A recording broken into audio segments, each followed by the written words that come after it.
आपका नाम का मीनिंग क्या है? Sir, Madhulika means sweet, a person who is sweet. तो आप तेज बोलेंगे? Sir, Madhulika means a person who is sweet. हुई स्वीट। ठीक है। Yes, थोड़ा अपने sir. बारे में बताइए Madhulika. Sir, my name is Madhulika Yadav. I come from Prayagraj, Uttar Pradesh. I have completed my BA LLB from University of Allahabad in 2022. I have completed my LLM from University of Allahabad in 2024, and since then I am preparing for the judicial services examinations. ठीक है। ये आपका राजस्थान का पहला attempt है, इससे पहले आप राजस्थान में एग्जाम दे चुके हैं? Yes, sir. This is my second attempt. Second attempt. ठीक है। तो फर्स्ट अटेम्प्ट में आप किस स्टेज तक पहुंचे थे? सर प्री नहीं क्वालिफाई हुआ था। जी, आपने राजस्थान के अलावा कोई और स्टेट के एग्जाम दिए हैं? Yes sir. सही। Sir Uttar Pradesh, MP, Chhattisgarh, Jharkhand, Delhi, Rajasthan, sir इन सभी स्टेट्स के दिए एग्जाम्स। ठीक है। अभी मान लीजिए आपका राजस्थान में हो जाता है। Yes sir. आप वैसे बिलोंग करते हैं यूपी से। तो यस फिर सर। अल्टीमेटली आप तो फिर बाद में यूपी का एग्जाम देंगे ना, क्योंकि आपका होम स्टेट तो यूपी है। सर अगर मेरा राजस्थान में हो जाता है तो सर मेरा ये मानना है कि sir I do not belong to a particular state but I belong to whole of India. और सर जहाँ पे भी हमारी पोस्टिंग रहेगी सर वहाँ हम फुल डेडिकेशन और डिवोशन से वर्क करेंगे। और सर अगर होम स्टेट की बात है तो sir I would not lose my devotion towards my home state. I will try to influence the people and make them aware even when I come back here in Uttar Pradesh during my holidays. तो sir इस तरह से हम दोनों ही states को sir देखेंगे और sir I do not have any problem. चलिए ठीक है। मान के चलिए कि आप राजस्थान में सर्व कर रहे हैं और आपकी जो शादी है वो यूपी में होती है और आपके हस्बैंड यूपी में सर्व कर रहे हैं। तो आप यस राजस्थान में जज हैं, आपके हस्बैंड यूपी में जज हैं। इस यस सिचुएशन सर। में अगर वो आपके हस्बैंड आपको बोलते हैं कि काम कीजिए, आप अपना जॉब छोड़ दीजिए, मैं तो जज हुई, तो आप यहीं आ जाइए हमारे पास, हम साथ रहेंगे आगे, तो इस सिचुएशन को आप किस तरीके से डील करेंगे? सर इस सिचुएशन में sir I will try to talk to him that just like sir जिस तरह से सर वो जॉब कर रहे हैं सर उस तरह से मतलब हम भी जॉब करना चाहते हैं और कर रहे हैं। तो sir I will talk with him and sir I believe that I will convince him to continue in Rajasthan and I will tell him that I will manage all the responsibilities and ठीक है। अभी yes chief justice कौन है उत्तर प्रदेश में? Sir. Honourable justice Shri Suryakant ji. Chief justice Uttar Pradesh में? उत्तर प्रदेश में sir sir sir justice honourable justice Shri Arun Bhansali ji. Arun Bansali ji. ठीक है। करंट स्ट्रेंथ क्या है अभी आपके यूपी में, यूपी हाई कोर्ट में? Sir current. करेंटली हाँ, कितने जजेस हैं अभी? सर 110 जजेस हैं। 110 जजेस हैं। ठीक है। यूपी के अंदर जो हाई कोर्ट है, प्रिंसिपल बेंच किधर है यूपी में? Sir principal bench sir Allahabad में ही है। और इलाहाबाद में। ठीक है। और? सर सर लखनऊ में इसकी दूसरी सर सीट है। हाँ, तो सीट लखनऊ में है, बेंच इलाहाबाद में है। Yes sir. इलाहाबाद के अलावा भी कहीं और है, सिर्फ इलाहाबाद में है? Sir as per my limited knowledge sir मुझे इलाहाबाद ही पता है। इलाहाबाद याद आ रहा है। चलिए ठीक है। What in your view, how the use of AI in judiciary, judiciary के अंदर एआई को अगर हम यूज करेंगे तो इसके क्या बेनिफिट्स हैं और क्या रिस्क है? Sir if use AI in judiciary sir तो बहुत सारा टास्क जो है एक तो सर फॉर एग्जांपल जजेस अगर जजमेंट प्रोनाउंस करते हैं और बहुत सारी चीज़ें डिक्टेट करते हैं जो कि टाइप राइटर्स को टाइप करनी होती है। तो सर अगर एआई का यूज़ करेंगे तो वॉइस मॉड्यूलेशन करके सर वो चीज़ अपने आप ही टाइप हो सकता है। तो सर उससे प्रोसीडिंग जो है वो और फास्टर हो जाएंगी। और सर बहुत सारी चीज़ें अगर हम कंप्यूटर पे ट्रांसफ़र करेंगे तो पेपरलेस कोर्ट्स भी बनेंगी। तो सर एआई के यूज चलिए से। ठीक है, ठीक है, ठीक है। Yes sir. एक्सपार्टे इंजंक्शन से आप क्या समझते हैं? Ex parte injunction. Sir it means that the party was called for, sir अगर पार्टी कोई आता नहीं है और उसके एब्सेंस में अगर कोर्ट इंजंक्शन ग्रांट करती है तो सर वो एक्ट पार्टी इंजंक्शन होता है। ठीक है, किन किन ग्राउंड्स पे एक्सपार्टे इंजंक्शन ग्रांट होता है? कोई स्पेसिफिक ऑर्डर है, कोई रूल है, आपको याद है? सर सर सर स्पेसिफिकली अगर इंजंक्शन ग्रांट करने की बात है तो सर टेम्परेरी इंजंक्शंस ऑर्डर 39 में कवर्ड हैं ठीक है, पीपीसी के। और सर इसमें कोर्ट कंसीडर करते हैं कुछ पॉइंट्स को, such as balance of convenience, sir irreparable loss, और प्राइमा फेसी केस अगर एग्जिस्ट करता है पार्टी के फेवर में। ठीक है। आपका कोई फेवरेट सब्जेक्ट है जिसमें आप कंफर्टेबल हैं?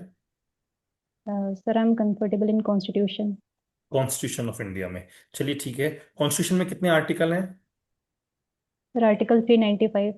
टोटल 395 आर्टिकल हैं। कितने शेड्यूल हैं कॉन्स्टिट्यूशन में? Sir 12 schedule.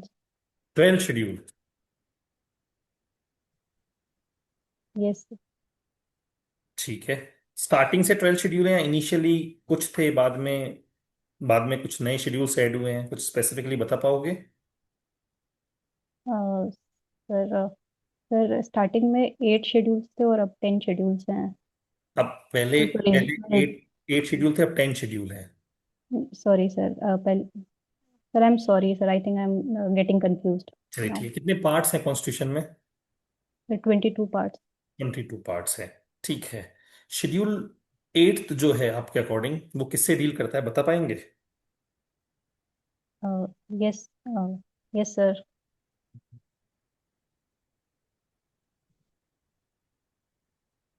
Sir sorry sir, चलो कोई याद बात नहीं। नहीं। ठीक है। अब मुझे बात बताओ, ये सीपीसी के अंदर ऑर्डर 9 रूल 6 जो है वो किससे डील करता है? Order 9 rule 6। Sir order 9 rule 6 deals with the conditions in which the defendant do not appear. Sir, they can be the reasons such as the defendant was not served the summons, नहीं नहीं, or चलो ठीक है, defendant appear नहीं हुआ तो फिर court order 9 rule 6 में क्या करता है? सर अगर डिफेंडेंट समन नहीं सर्व होने की वजह से नहीं अपीयर हुआ है तो सर समन टाइमली सर्व करने का ऑर्डर किया जाता है। और अगर नहीं, सर समन, स्पेसिफिकली ऑर्डर 9 रूल 6 में क्या होता है? सर सर इसमें आई थिंक सर कुछ एक्स 3 तरह पार्टी के ऑर्डर। ऑर्डर आ जाता है। ये सर ये भी पॉसिबल है, एक्स पार्टी ऑर्डर भी पास किया जाता है। एक्स पार्टी ऑर्डर पास किया जाता है। चलिए ठीक है। अब आप डिफेंडेंट हैं, आप पर्टिकुलर प्रोसीडिंग में पार्टिसिपेट नहीं कर पाए, तो आपके खिलाफ एक्स पार्टी ऑर्डर आ गया। आपके यस। पास कोई स्पेसिफिक प्रोविजन आपको याद आ रहा है हाल फिलहाल में, जिस प्रोविजन के तहत आपके पास रेमेडी है उस ऑर्डर को सेटिसाइड कराने की? Yes, sir, you can apply under order 9, rule 8 for the setting aside of ex party order. Order order 9 rule 8। Sorry, sir. Order 9 rule 13 में दे रखा है। चलो बताओ, आप डिफेंडेंट हैं, आपने आप एप्लीकेशन लगा सकते हो सेटिसाइड करने के लिए x party Yes, order. sir. Yes, sir. चलिए ठीक है। तो फिर मान के चलिए आपने तो अपील फाइल कर रखी है ऑलरेडी। अगर आपने Sir. ऑलरेडी अपील फाइल कर रखी है तब भी आप एप्लीकेशन लगा सकते हैं क्या ऑर्डर 9 रूल 13 में? No, sir. सर ये बार्ड है स्पेसिफिकली कि अगर अपील सर है इसके अगेंस्ट, तो एक्स पार्टी ऑर्डर के अगेंस्ट अगर अपील ऑलरेडी लाई कर रही है तो ये एप्लीकेशन नहीं तो कोई प्रोविजन है, कोई एक्सेप्शन है कि अपील लगाने के बावजूद भी हम सेट असाइड की एप्लीकेशन लगा सकते हैं? कुछ याद आ रहा है आपको? No sir, sorry sir. चलो ठीक है, कोई बात नहीं। आप मुझे बताओ, हेयर से के एक्सेप्शंस बताओ। सर here say के exceptions, sir, for example dying declaration, sir, if a statement was made in a treatise and the author is not available, and sir, if the hearsay forms part of same transaction, that is res geste, and sir, if it is admission or otherwise confession also, then it will be relevant. ठीक है, एक सवाल और सुनिए। If a person making the declaration, और declaration देने के बाद वो पर्सन सरवाइव कर जाता है, then what is the legal status of that statement? Sir, that statement will not be used as dying declaration, but it can be used for other purposes, such as for the contradiction or corroboration of such person later on in the proceeding. ठीक है, एक चीज बताइए, 5 biggest challenges जो हाल फिलहाल में आपके according India face कर रहा है। Sir, India is facing the sir एक तो पॉलिटिकल लेवल में सर थोड़ा जो डिप्लोमेटिक एस्पेक्ट में सर थोड़ी प्रॉब्लम्स है, क्योंकि इंडिया को रशिया और यूएस को एक तरह से बैलेंस करना है, ये एक चैलेंज है। एंड सर इंडिया में सर क्राइम रेट ज़्यादा है, तो sir crime is a problem. And sir political unstability is a problem because sir in certain states they are not cooperation between the governor or the government of that state, तो sir उसकी वजह से problems हो रही हैं। और sir poverty is a issue between before India. And sir lastly there is a issue of unemployment. ठीक है, चलिए ठीक है, okay. Thank you sir. Madhulika, अभी आपने बोला कि there is some issue of, क्या 5 इश्यूज आपने गिनाए, वापस बताएं एक बार। पॉलिटिकल इंस्टेबिलिटी, एक आपने yes sir, issue. In some states. Yes sir. How is there political instability? Sir for example, sir, there is lack of cooperation between the government and the governor, as we saw in case of Tamil Nadu. And So can you tell me what impact does simultaneous election have on the federal structure and polity of our country? the simultaneous election will be useful for the country.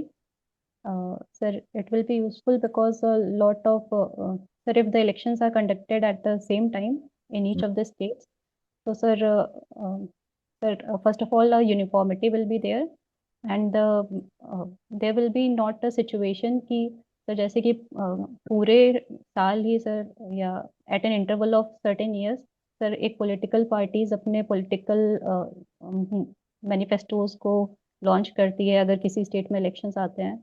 And sir ये process हर 2 साल या 1 साल, क्योंकि different different dates हैं हर जगह, तो sir ये रिपीट होता है, तो पार्टीज उस टाइम फोकस हो जाती हैं इलेक्शन कैंपेन्स तो और अगर कोई गवर्नमेंट बीच में मिड टर्म में डिसॉल्व हो जाती है, मेजोरिटी लूज कर देती है, तो उसमें क्या कॉन्सेप्ट रहेगा फिर?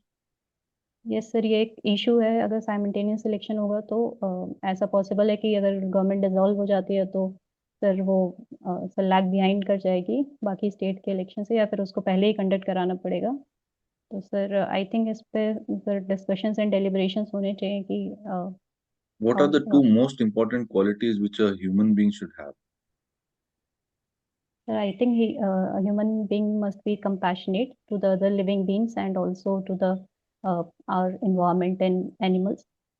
And secondly, sir, I think he must have a judicious way of thinking, rational thing. What is compassion? What is the difference between compassion, empathy, and sympathy? Sir, empathy is an attitude of uh, sir showing the sympathy is when we feel emotionally attached to something, and like अगर हम किसी को sympathy show करते हैं तो हम फिर उससे थोड़ा इमोशनली इन्फ्लुएंस हो जाते हैं। Hmm. But empathy is a general sir एक जनरल हम कह सकते हैं कि अनबायस्ड एटीट्यूड होता है जो हम सबके प्रति रख सकते हैं। And being a good human being, empathy is मतलब सर एक अच्छा ट्रेट है कि हम सबको एज अ ह्यूमन ट्रीट कर रहे हैं या फिर प्रॉपर ट्रीटमेंट दे रहे हैं। और sir compassion is so similar to it, I cannot distinguish them clearly as of now. Okay. Is Hindi our national language? Sir, Hindi, Which provision talks about it in the Constitution? sir, I think it is Article 343, but I'm not sure. आपको civil procedure law better लगता है या criminal procedure law? Sir sir I feel कि sir थोड़ा थोड़ा दोनों ही आता है, बट थोड़ा थोड़ा दोनों आता है. Do you think a person who knows a little bit of everything should be made a civil judge? Sir I have studied all the subjects, sir I am comfortable. Comfortable with all the subjects? Yes sir. Order 6 Rule 17 किसकी बात करता है CPC में? It talks about the amendment of the plaint. If there is a amendment of requirement, written statements कहाँ से आते हैं? sir, same order, sir, order 6 rule 17 only. So Sir, does it it talks say about amendment of pleadings. written, it is about it, क्या amendment of pleadings? Pleadings. Can amendment be done after framing of issues? Sir, sir, the general rule is that amendment should be done, uh, sir, before the settlement of issues. But if there is if a matter could not be brought forward despite exercising all due diligence, sir, then it can be brought even after framing of issues. Which provision of CPC promotes out of court settlement? The section 89 talks about alternate dispute resolution, that is out of court settlement. There any provision which talks about legal aid? Yes, sir. Sir. Yes, sir. There is a mention of providing legal aid. I cannot recall the provision. Okay, who is a pauper?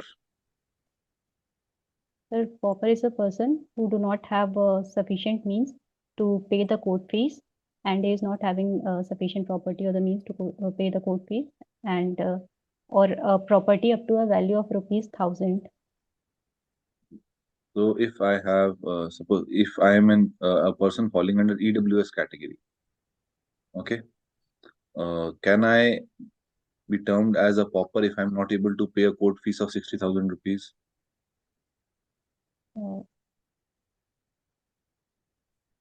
Sir, as per the provision, sir, if he is not able to pay the court fees, sir, as far as I can think is, if it is mentioned that he cannot pay the court fees, then it might be included in pauper only.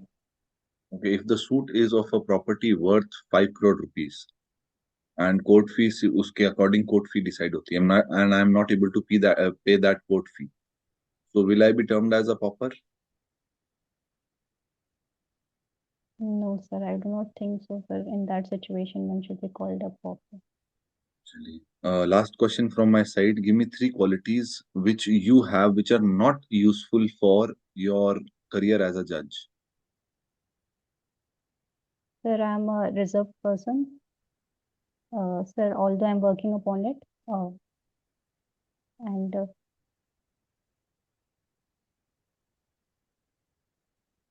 sir, another quality which might not be good for a judge is so that I get emotional sometimes, but sir, the reality is that I do not get emotional in my professional academic sides. So sir, I can manage that, and I have confidence that it will not be so in judiciary. And I think sir, these are the qualities. ठीक है. Okay, thank you very much, Madhulika.